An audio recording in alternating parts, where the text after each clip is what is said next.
അസ്സലാമു അലൈക്കും വറഹ്മത്തുള്ളാഹി വബറകാതുഹു. ബിസ്മില്ലാഹിർ റഹ്മാനിർ റഹീം.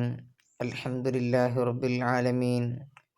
വസ്സലാത്തു വസ്സലാമു അലാ അഷ്റഫിൽ മുർസലീൻ വഅലാ ആലിഹി വസഹ്ബിഹി അജ്മഈൻ. അഷ്റഫുൽ ഖൽഖ് സല്ലല്ലാഹു അലൈഹി വസല്ലമ തങ്ങളുടെ പേരിൽ ധാരാളം സ്വലാത്ത് ചൊല്ലണം. അങ്ങനെ സ്വലാത്ത് ചൊല്ലൽ നമുക്ക് ബാധ്യതയാണ്.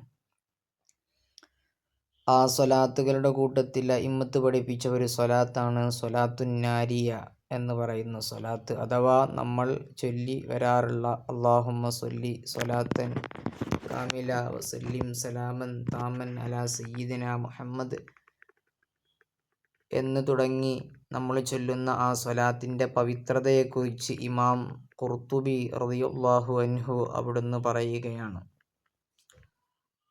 നമുക്ക് സുപ്രധാനമായ ഒരു കാര്യം സാധിക്കുവാനോ നിലവിലുള്ള ഒരു പ്രയാസം നീങ്ങിക്കിട്ടാനോ നമ്മൾ ഉദ്ദേശിക്കുന്നുവെങ്കിൽ 4444 പ്രാവശ്യം ഈ പറയപ്പെട്ട സ്വലാത്ത് ചൊല്ലി മഹത്തായ അക്മലുൽ ഖൽഖ് സല്ലല്ലാഹു അലൈഹി വസല്ലമ തങ്ങളിലേക്ക് അത് തവസ്സുലാക്കണം.